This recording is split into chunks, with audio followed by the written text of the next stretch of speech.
Bonjour tout le monde et bienvenue dans cette nouvelle vidéo. Avant de commencer, est-ce que vous connaissez le bot Mi6?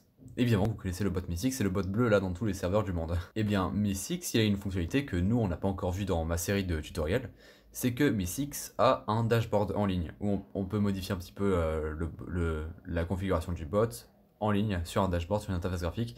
Et c'est mieux qu'avec des commandes, je trouve. Bref, c'est pour ça que j'ai fait cette vidéo, pour qu'on fasse nous aussi un dashboard. Cette vidéo elle sera découpée en deux parties. Déjà faire l'API. Alors qu'est-ce que c'est une API? Et ben en gros une API c'est un programme qui permet à deux ordinateurs de communiquer.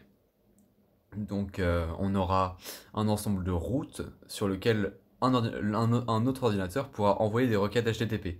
C'est comme ça qu'on va faire notre API, hein. Ça fonctionnera avec des requêtes HTTP et tout ça. L'ordinateur qui envoie des requêtes, ça s'appelle un client, hein, et le client pourra donc envoyer des requêtes pour récupérer la liste des serveurs par exemple, ou modifier le contenu de la base de données. Et on va donc utiliser dans la deuxième partie une interface graphique qui va s'occuper d'envoyer des requêtes HTTP à l'API à partir des actions de l'utilisateur sur le site. Voilà, donc c'est comme ça que ça va marcher et ça sera vraiment très simple. Bah du coup on peut immédiatement commencer, donc ouvrez une session dans votre terminal et bah, on va créer un dossier. Moi je vais l'appeler dashboard. C'est être là c'est dans ce dossier qu'on va mettre notre projet. Je vais un petit peu zoomer d'ailleurs. Alors on rentre dans dashboard, puis on va commencer par initialiser un projet Yarn avec Yarn init comme ça. Yarn c'est juste un gestionnaire de dépendance, hein, comme NPM mais en plus rapide en gros, donc j'utilise Yarn. Vous pouvez utiliser NPM si vous le préférez. Voilà. Ensuite, on installe quelques dépendances de base. Alors, pour faire notre API, on aura besoin de Express et de Cors. Alors, yarn add Express du coup, et Cors. Express, c'est un framework minimaliste pour faire des API, hein, avec des routes et tout ça. Et Cors, alors, Cors, de base, c'est un mécanisme pour empêcher une page web d'afficher certains éléments.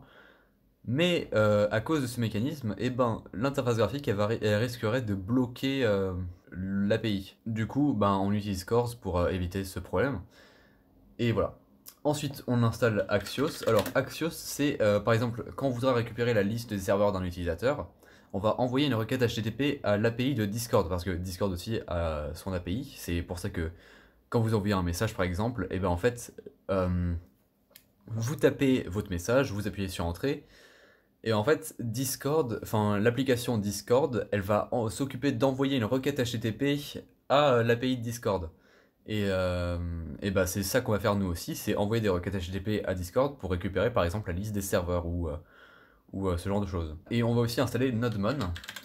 Ça va juste nous permettre de rafraîchir notre code, rafraîchir notre programme dès qu'un enregistrement se fait ou qu'une modification est apportée, ok? Maintenant, alors, si vous utilisez JavaScript, vous pouvez vous arrêter là et immédiatement taper Entrée, mais moi j'utilise TypeScript, donc je vais aussi installer, alors déjà le type des dépendances, et aussi quelques petits trucs supplémentaires, mais ça c'est seulement si vous voulez utiliser TypeScript comme moi, hein, vous n'êtes pas obligé. Alors, type/express, type/cors,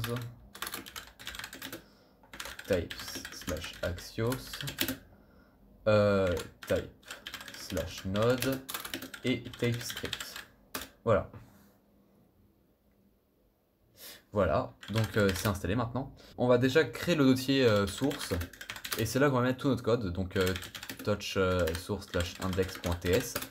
Donc ça va être notre fichier principal en gros. Si vous utilisez JavaScript, évidemment, vous faites index.js, hein, mais c'est logique, bref. On va aussi créer tsconfig.json. Et ça va être pour un petit peu configurer le compilateur TypeScript, parce que si vous connaissez pas vraiment le TypeScript, c'est juste une extension du JavaScript, donc c'est la même syntaxe, c'est tout pareil, vraiment tout pareil, sauf que il y a en plus le typage statique des variables. Par exemple, vous pouvez spécifier le nom, enfin, vous pouvez spécifier le type d'une variable avant qu'elle soit définie, créer des types, créer des interfaces et tout ça. Et donc c'est vraiment fantastique hein, pour des gros projets, pour éviter des erreurs liées au type. C'est très courant quand on utilise des langages typés dynamiques comme Python, PHP, JavaScript. C'est pour ça que je préfère TypeScript du coup, mais voilà, vous n'êtes pas obligé de l'utiliser. Ok, bah alors maintenant qu'on a ça, on va pouvoir ouvrir Visual Studio Code en tapant code. Si vous préférez un autre éditeur de texte, vous faites comme vous voulez, hein, c'est juste que moi j'aime vraiment beaucoup Visual Studio Code.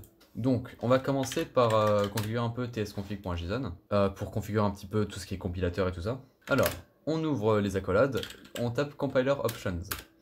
Et là, du coup, bah, comme je viens de le dire, on peut configurer un petit peu la manière dont TypeScript va compiler le code en JavaScript pour que le code en JavaScript soit exécuté. Bref, on peut déjà commencer par choisir la version en faisant target et on va juste utiliser ES6. C'est la version la plus récente, donc on va utiliser celle-là. Outdir, c'est le répertoire où on veut compiler le code. Module, c'est la syntaxe des modules pour le compilateur, donc c'est important aussi. On va utiliser CommonJS. ISModule interop, c'est aussi lié à la syntaxe des modules et tout, donc c'est important. Strict, bah, par exemple, il y a certaines erreurs qui peuvent être considérées comme des erreurs en strict et ne pas être considérées comme des erreurs quand on n'utilise pas le mode strict. Donc c'est mieux d'utiliser strict, comme ça on évite tout ce qui est petites erreurs qui peuvent passer inaperçues, voilà. Donc on utilise strict. Et skip lib check parce que comme ça bah, on ne check pas les librairies avant de compiler. Donc s'il compile, bah, il risque d'y avoir des erreurs et tout. Et c'est pas intéressant. Donc on s'en fiche des erreurs des librairies. Bref. On va inclure dans le compilateur le dossier source avec donc tout ce qu'il y a dans le dossier source. Hein, et on ne va pas inclure par contre les dépendances Node. Voilà. Alors voilà, maintenant il reste juste un truc à faire, c'est d'ouvrir package.json et de créer des scripts. Donc par exemple des scripts pour lancer l'application. Hein. On peut faire start node dist, parce que dist, comme je viens de le dire, hein, c'est le dossier dans lequel sera compilé le JavaScript. Donc on lance ce dossier-là avec node, forcément. Debug, nodemon dist. Donc ça, en gros ça fait la même chose, hein, c'est juste que ça va rafraîchir à chaque fois qu'il y a une modification. Donc c'est plutôt utile.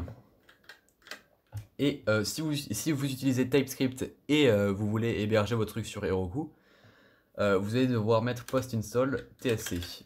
Et tsc en fait c'est juste la commande pour compiler le code en TypeScript. Enfin le code en JavaScript du coup, mais le code en TypeScript vers le JavaScript, bref voilà. Je vous déconseille de mettre sur GitHub ou sur Heroku le dossier dist hein, d'ailleurs. Donc si dans votre gitignore vous mettez dist, enfin, pas le truc compilé dans le dépôt GitHub par exemple, hein, c'est logique. Donc en fait, Heroku, dès qu'il a terminé d'installer les dépendances, il compile le code et comme ça il peut exécuter l'application. Donc c'est à ça que ça sert ce post-install, mais moi j'en ai pas besoin donc je ne vais pas le mettre. Et on va, maintenant qu'on a fait ça, ouvrir index.ts. On peut commencer à écrire notre API. Donc on importe Express.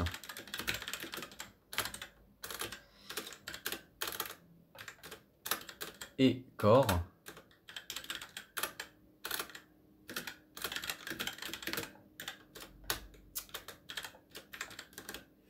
Ensuite, on peut donc créer une application Express. Pour ça, on fait const app égale Express.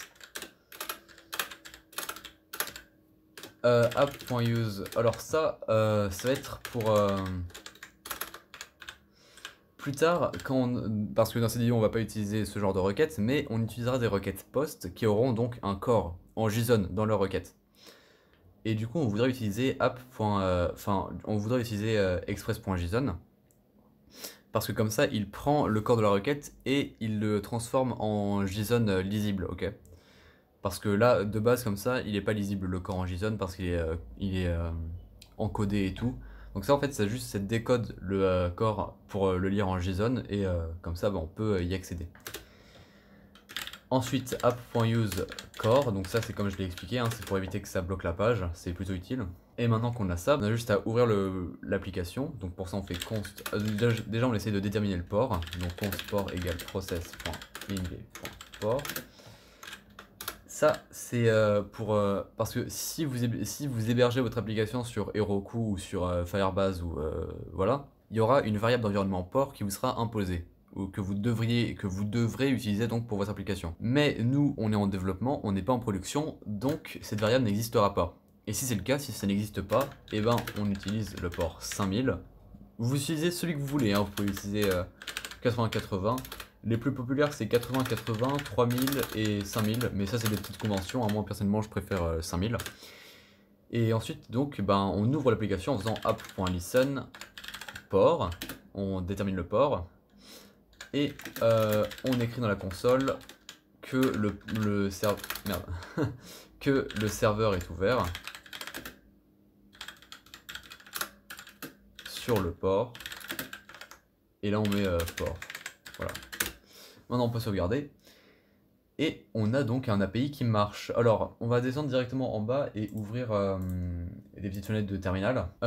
Dans la première, on tape TSC avec le -W. Si vous vous souvenez bien, TSC c'est pour compiler. Mais TSC avec le -W, ça veut dire que dès qu'il y a une modification, eh ben, ça se recompile. Et ça, c'est important quand donc, on débug et on fait l'application en même temps. Sur le fenêtre, on fait yarn debug. Et ça, donc, ça lance le serveur sur le port 5000. Et dès qu'il y a une nouvelle modification, ça compile, ça relance le serveur. Et si vous avez bien marqué, en haut à gauche, il y a dist qui s'est généré, le dossier dist, hein, donc c'est celui-là que que Node va exécuter. Et dedans, on a notre code compilé. Donc ça, c'est assez bordélique. On n'aura pas besoin de le lire après, vous inquiétez pas, hein. On n'en a pas du tout besoin. Et voilà. Donc là, on a donc c'est comme ça que ça marche les API de base. Mais on n'a rien à tester maintenant parce qu'il n'y a aucune route. Normalement, je vous ai parlé des routes un petit peu avant, hein, donc on va créer une petite route de base. Alors, pour ça, on fait app. Alors, la méthode de la route, donc il y a plusieurs méthodes, mais nous, on va juste dans cette vidéo utiliser méthode get. Donc get ici, hein. Mais il y en a plein d'autres des types de méthodes, hein. Il y a delete, il y a post.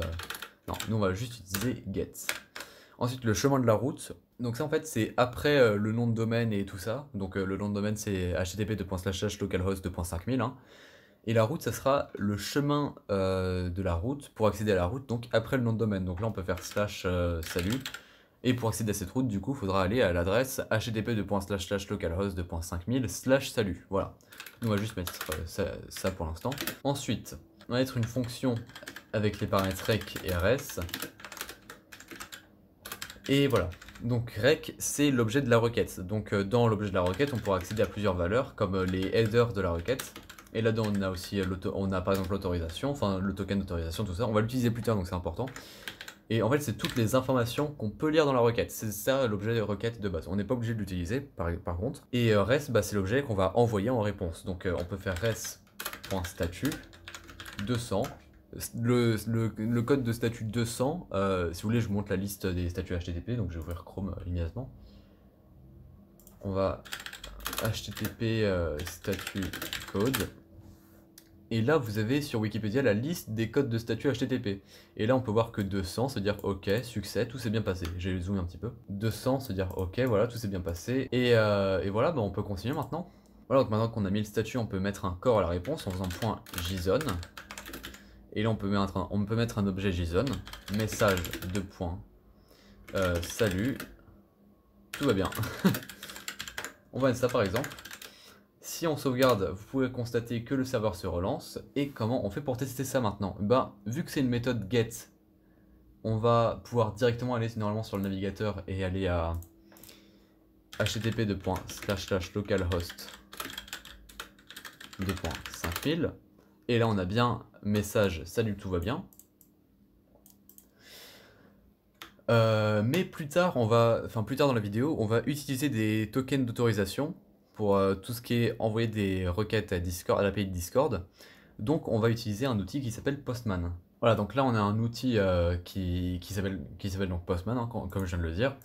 Vous pouvez le télécharger facilement sur Internet, hein. Je mettrai un lien en description, je pense. Là, donc, on peut créer une requête en cliquant sur le petit plus ici. Et donc là, normalement, ça sera par défaut get, hein, donc on n'aura rien à changer ici, mais là, vous voyez toutes les méthodes HTTP possibles.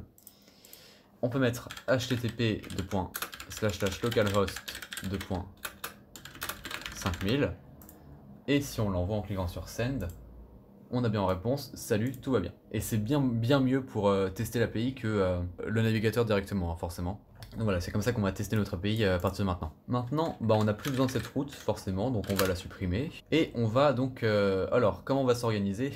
On va ouvrir le terminal, et on va créer un nouveau répertoire. Donc dans source, donc on va créer un répertoire source/api/route, et dedans on va créer guilds.ts.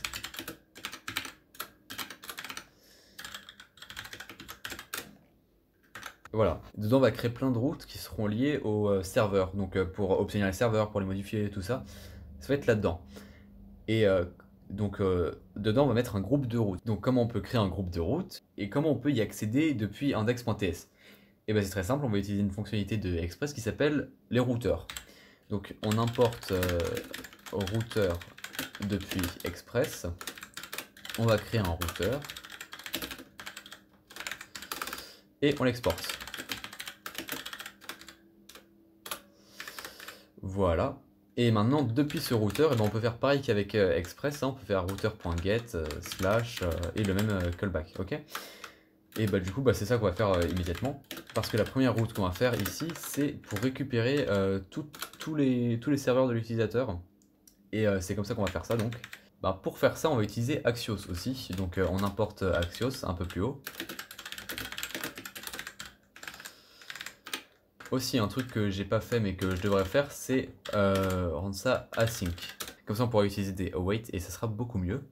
Donc, on ouvre un petit bloc try, on le ferme avec un petit bloc catch. S'il y a une erreur, parce que ça peut arriver, hein, on peut y avoir des erreurs niveau serveur. Donc, pour ça, on va faire res.statut 500. 500, si vous regardez sur le site des requêtes, des codes de statut, ça veut dire erreur au niveau erreur interne du serveur. Donc il y a eu un problème au niveau du serveur. Il est possible par contre que l'erreur elle soit pas causée par le serveur, hein, mais on va mettre comme ça 500 par défaut parce que j'ai la flemme de faire un truc compliqué. Faut qu'on aille vite. JSON message. Alors là on peut soit mettre un message écrit par défaut, genre une erreur, gna gna gna. Mais on va plutôt mettre r.message. Et ça va juste donner directement l'erreur qui a été causée, l'erreur qui a causé le problème. Donc ça c'est plutôt utile. On peut passer à la suite. Là-dedans on va mettre, donc on va déclarer une variable guilds qui sera égale à await axios.get. Et là alors on va devoir utiliser l'API de Discord parce que là normalement on n'a aucune idée de comment chercher des guilds, hein, forcément. Donc on va ouvrir Chrome et on va ouvrir un nouvel onglet. Discord API Docs. Et là, si vous allez là-dedans, vous avez toutes les requêtes HTTP de tous les trucs. Donc on va aller dans User, mince pas template User. Et là normalement vous allez voir Get Current User Guild. Si vous voulez faire des nouvelles modifications, vous aussi, hein, n'hésitez vraiment pas à regarder l'API de Discord. Il est hyper bien fait. Et ben c'est grâce à cette API que je sais faire ça actuellement, hein, forcément. Donc voilà, là vous allez normalement voir, alors j'ai oublié de vous montrer un truc, référence, voilà. Là vous avez l'URL de base de l'API de Discord, hein, c'est celui-là. C'est ça la racine de l'API, ok? Et ça, donc c'est là où il y a, là où on peut accéder au serveur de l'utilisateur. Donc pour ça on va faire juste https://discord.com/api /users/admin/guilds, ok? Donc on retourne dans VS Code. On fait https://discord. En fait, on devrait surtout créer une variable base URL qui serait égale à https://discord.com/api/ et ensuite on fait get base URL plus user/admin/guilds. Voilà. Et maintenant, donc on peut envoyer en réponse les guildes, forcément. Parce que là, on va du coup recevoir cet objet ici. On fait donc res.statut 200.json guilds.data. Et maintenant, bah, comment on fait pour accéder à à cette route? Parce que là, il n'y a aucun moyen d'y accéder, hein. On a créé un routeur, mais on ne fait pas référence à ce routeur depuis index.ts. Donc, bah pour ça, on va l'importer déjà. Donc import guilds routes depuis ./api/route/guild. Et ensuite on peut faire app.use/api/guilds et guilds routes. On sauvegarde. Et du coup normalement, si on va sur Postman, on va sur localhost 2.5000/api/guilds et on devrait avoir une erreur, normalement.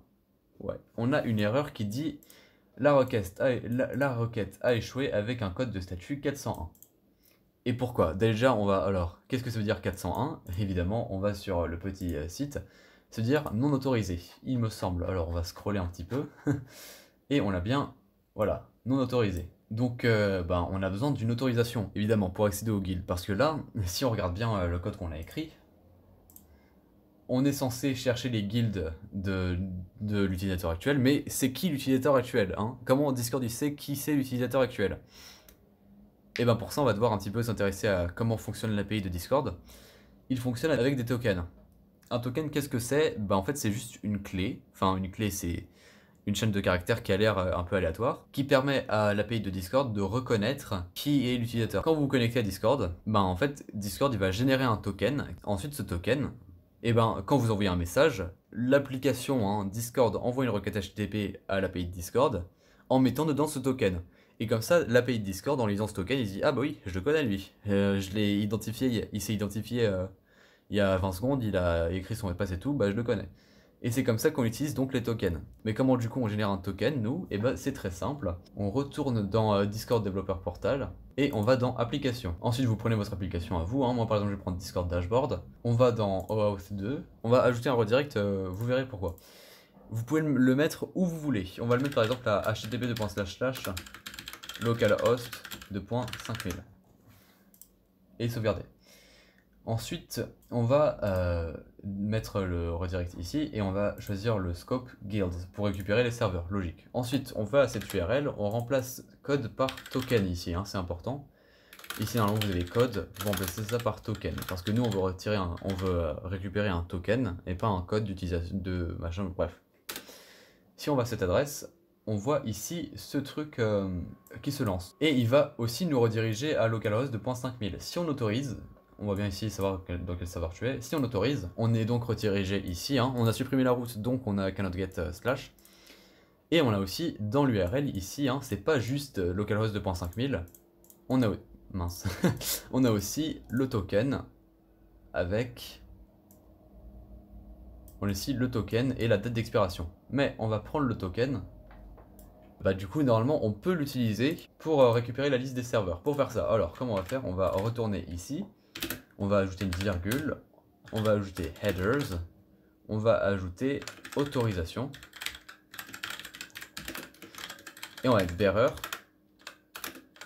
et le token. Voilà. Donc maintenant que vous avez ça, on peut retourner sur Postman, et si on envoie la requête, on a bien la liste de mes serveurs qui s'affiche. Par contre, c'est la liste, ça va seulement être la liste de mes serveurs, hein, si vous mettez ça ici. Et du coup, ben non, nous on veut récupérer la liste des serveurs de celui qui envoie la requête. Donc pour faire ça, on va supprimer ceci. En fait, on va tout supprimer, ici, voilà. On va retourner en haut et on va créer, une variable token qui sera égale à rec.headers.autorisation. Voilà, parce que dans la requête, comme je vous l'ai dit avant, hein, vous envoyez un message, l'application de Discord met dans votre requête le token d'autorisation. Et il le met où? Il le met dans les headers et plus précisément dans la propriété autorisation, ici. Si le token n'existe pas, c'est que le mec ne s'est pas identifié et que du coup on sait pas qui c'est et que on peut rien faire pour lui finalement. Donc on fait res.status 401.json message de point unauthorized. Voilà. Maintenant qu'on a le token, et on peut juste mettre ici à la place token. Parfait. Et du coup, à chaque fois que quelqu'un se connecte, il aura un token différent, forcément. Et du coup, ça enverra des serveurs différents. Voilà. Maintenant, comment on fait pour déclarer ce token? On va dans Headers ici, on ajoute la clé autorisation, suivi de bearer et du token. Bearer, en fait, c'est juste pour préciser le type du token, hein. C'est juste ça. Si on envoie, on a bien toujours la liste des serveurs. Et donc vous, ici, vous mettrez votre token et vous aurez la liste de vos serveurs. Et voilà. Donc maintenant qu'on a fait ça, on peut passer enfin à la partie qui risque d'intéresser certains d'entre vous, l'interface graphique. Ouais, donc c'est parti, on retourne sur le terminal. Et là on va taper ng new client. Client ça va être le nom de l'application, on va l'appeler client parce que par défaut c'est mieux d'appeler l'interface graphique client. routing. Parce qu'on va ajouter aussi des routeurs et tout ça. On fait oui. On prend SCSS. Vous pouvez prendre CSS si vous préférez, mais moi j'aime beaucoup le SCSS, c'est beaucoup mieux, je trouve. Ok, maintenant qu'on a créé notre application, on va dans notre application, dans notre client, et là, on va installer Axios pour faire des requêtes à notre API, parce que dans notre API, on fait des requêtes à l'API de Discord en utilisant Axios. Dans le client, on va faire des requêtes à notre API en utilisant Axios. Voilà. C'est vraiment simple, hein, vous inquiétez pas. Donc on fait yarn add Axios et les types de Axios. Parfait. Maintenant on va faire un petit clear. On retourne sur VS Code. Et on n'a plus besoin de tout ça, donc on peut juste fermer. On va ouvrir angular.json et on va ajouter juste un petit truc dans build en dessous de options. On va ajouter allowed CommonJS dependencies et on va mettre Axios dedans. Parce que sinon, il risque d'y avoir des erreurs et des problèmes. Et nous, on n'aime pas beaucoup ça, les erreurs et les problèmes en général. Donc, on va éviter. Ensuite, on retourne sur le terminal. On va taper ngg. C'est l'abréviation de generate. C'est l'abréviation de component. Et on va l'appeler server. Ok. Maintenant, on a bien créé notre component server ici. On va juste faire un petit truc, c'est qu'on va supprimer tout ce code boilerplate ici, hein, parce que ça sert à rien. Ça c'est le truc de base qu'on a quand on crée une application Angular, mais on n'en a pas besoin. Donc on va supprimer tout ça. On enregistre, on va dans app routing module.ts. Là on va créer une nouvelle route. Donc comment on crée une route? Bah, c'est très simple. On fait déjà path. Alors path, on va mettre le truc de base, hein, le chemin de base. Component, on va mettre server component. Donc c'est celui qu'on vient de créer là. Et puis voilà. Maintenant, on a créé tous les trucs dont on avait besoin. Donc on peut aller dans un terminal, aller dans client et taper ng serve. Et voilà, normalement là ça ouvre l'application en développement sur localhost 2.4200 il me semble. On va tester, hein.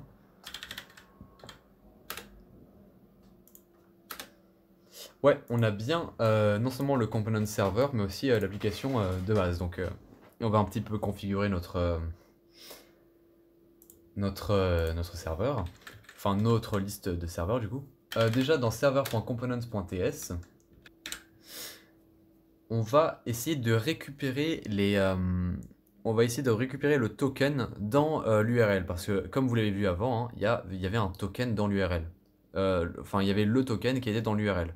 Donc pour ça, on va créer une variable params qui sera égale à new URL search params window.location.hash. Ensuite, on aura donc le token qui sera égal à params.get access token. Parce que, au cas où vous avez mal vu, je sais pas si j'ai laissé le token. Oui, j'ai laissé allumé ici. On a ici access token, enfin la propriété access token avec le token derrière. Ça signifie donc que sa propriété c'est access token. Voilà, c'est vraiment aussi simple que ça. Donc on cherche access token. Si le token existe, on va le mettre dans le cache du navigateur pour le garder et le réutiliser plus tard. Donc on fait window.localstorage.setItem token. Voilà, c'est bon. Donc en fait, c'est tout ce qu'on avait à faire pour mettre. Ok, donc maintenant qu'on a le token, on peut passer à la suite. Comment on fait pour chercher les serveurs de l'utilisateur? Bah pour ça, on va aller dans le terminal. On va créer src/api.ts. Et donc on va l'ouvrir immédiatement. Hein. api.ts. On va commencer en important Axios.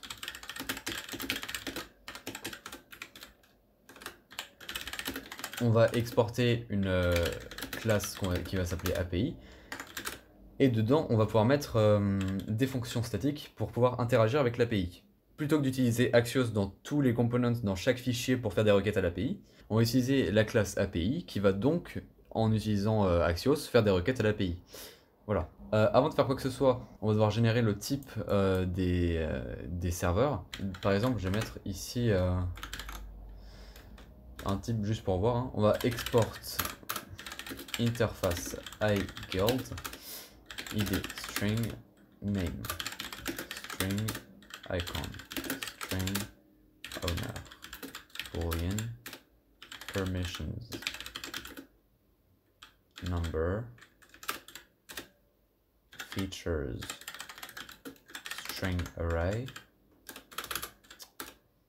permissions new string. Ok. Alors là, vous vous demandez sûrement à quoi ça a servi de faire ça. Si vous connaissez déjà le TypeScript, bon bah vous le savez déjà hein, évidemment. Mais par exemple, je peux donc créer une variable guild qui est même pas encore déclarée. Hein. Elle est même pas encore déclarée, elle n'a aucune propriété et je vais juste lui donner le type iGuild. Regardez ce que je peux faire. Je peux déjà accéder à toutes ces propriétés parce que l'éditeur de texte, VS Code, il sait que son type c'est une guild. Il sait qu'il n'a pas de valeur, mais il sait que son type, quand il sera connu, ça sera une guild. Donc il peut directement me donner une super intelligence. Comme ça je peux accéder à son nom directement, hyper simplement. Mais si j'utilise par exemple la propriété EEE ici, il me dit que ben oui, la propriété n'existe pas, donc que ça fait une erreur. Donc en fait, TypeScript c'est vraiment génial. Et si vous avez décidé que vous utiliserez le JavaScript et pas le TypeScript, et bah vous faites une grosse erreur. Mais vous faites comme vous voulez, évidemment, hein, c'est une blague. Je suis vraiment très drôle. Ok, alors, maintenant on peut passer à la suite, donc. Alors, on va créer une fonction statique qui va s'appeler getGuilds. Et donc ça va retourner une promise. Donc si vous savez pas ce que c'est une promise, c'est vraiment très simple. Une promise, en très gros, c'est une valeur qui n'est pas encore connue, mais qui sera sûrement connue plus tard. Donc, je vais vous donner un exemple très simple. Hein. Déjà, return, je vous donnerai un exemple très simple, mais un peu plus tard. Return new promise iGuild async resolve reject. Alors, qu'est-ce que je viens de faire et comment est-ce que ça marche? Eh ben, normalement, vous avez sûrement déjà vu une promise quelque part, même si vous ne le savez pas encore. Ça marche comme ça. Par exemple, axios.get. Et ben, ça retourne, comme vous voyez, hein, le type de cette fonction, c'est une promise. Hein, promise avec le type axios response. Comment ça marche une promise? Et ben, vous avez sûrement déjà vu ça quelque part. Vous mettez un then avec un callback. Vous pouvez faire v.data avec le callback. Et vous avez un catch si jamais il y a une erreur. Voilà, c'est comme ça que ça marche une promise. De base, la valeur n'est pas connue immédiatement. C'est pour ça qu'on fait un callback then pour quand la valeur est découverte. Voilà. C'est comme ça que ça marche les promises et c'est vraiment très cool. Et c'est ce dont on va se servir maintenant. Par exemple, là on pourra faire api.getGuild. Ça va aussi retourner une promise. .then guilds. Et là on a guild0.name encore une fois grâce à l'intelligence du TypeScript évidemment. Ok, bah maintenant on va pouvoir utiliser un petit peu Axios en faisant déjà un try catch pour éviter les erreurs. S'il y a une erreur, on utilise reject error. Et ça en fait, ce reject, il va déclencher le callback catch. Ok. Et sinon, s'il n'y a pas d'erreur, hein, si tout va bien, const guilds égale await axios.get. On va avoir besoin d'une URL de base. Donc pour ça, on va ouvrir les fichiers d'environnement.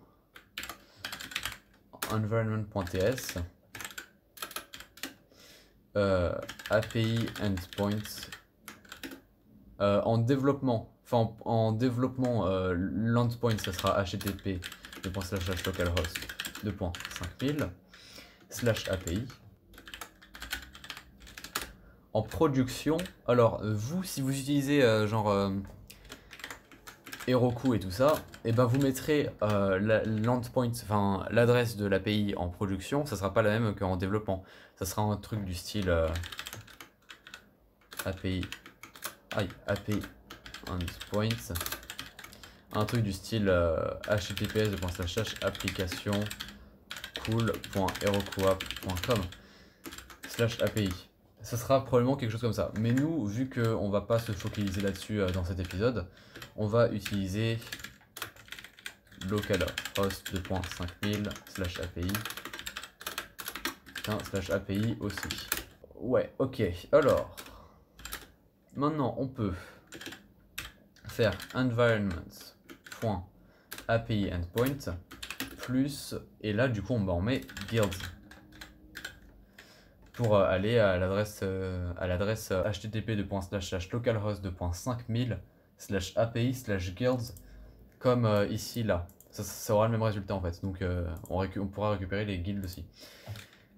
Et du coup on met quoi pour le token d'autorisation? Et ben c'est très simple, on met celui qu'on a mis dans localhost il y a 2 minutes, enfin 2 minutes un peu plus, mais ici là, on a mis le token dans window.localstorage. Donc bon, on fait référence à ce token là quoi. Headers,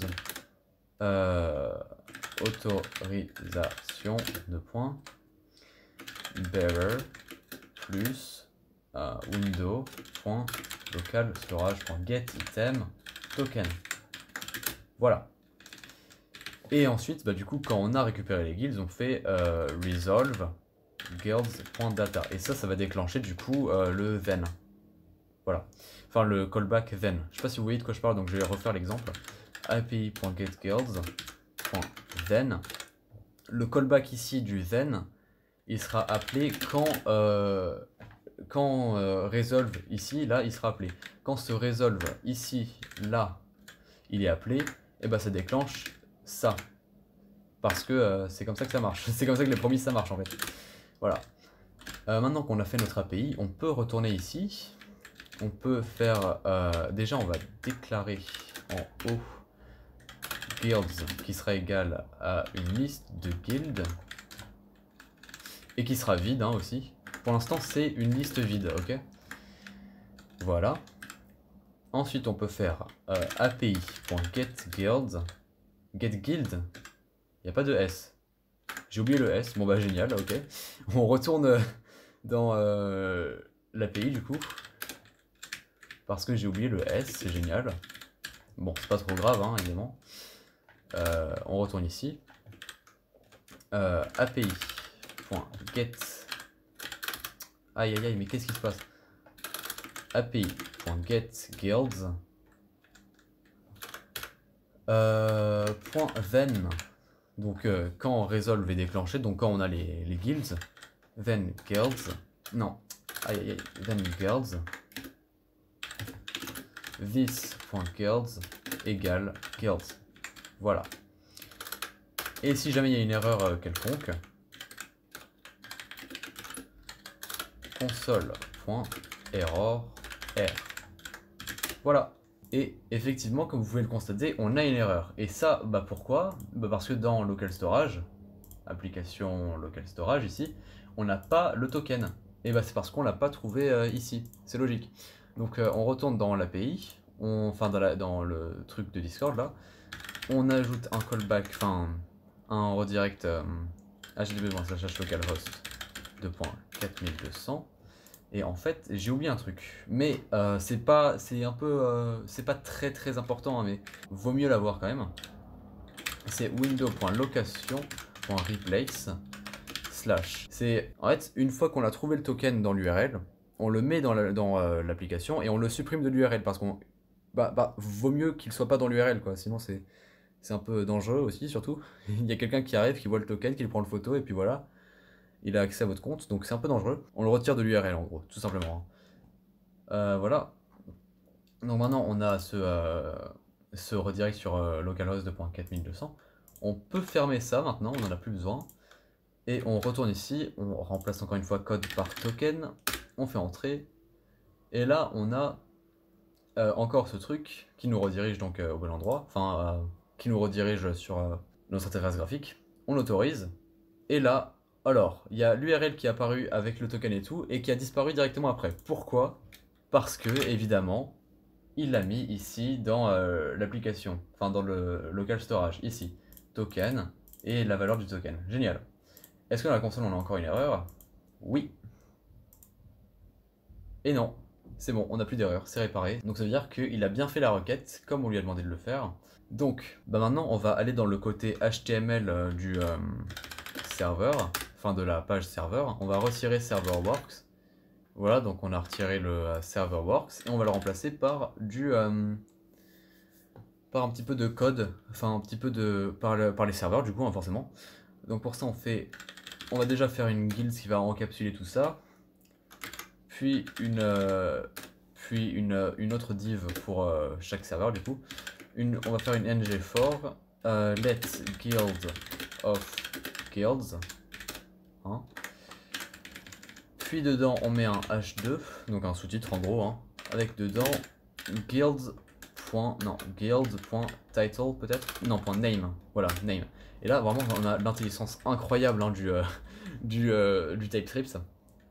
On peut tout voir, on a l'id, owner, name, et ça c'est juste parce qu'on a fait l'interface guild avant. Bref, voilà, on sauvegarde, et là on a bien la liste des serveurs qui s'affiche. Bref, voilà, bah, c'est comme ça qu'on récupère donc les serveurs d'un utilisateur et qu'on les met.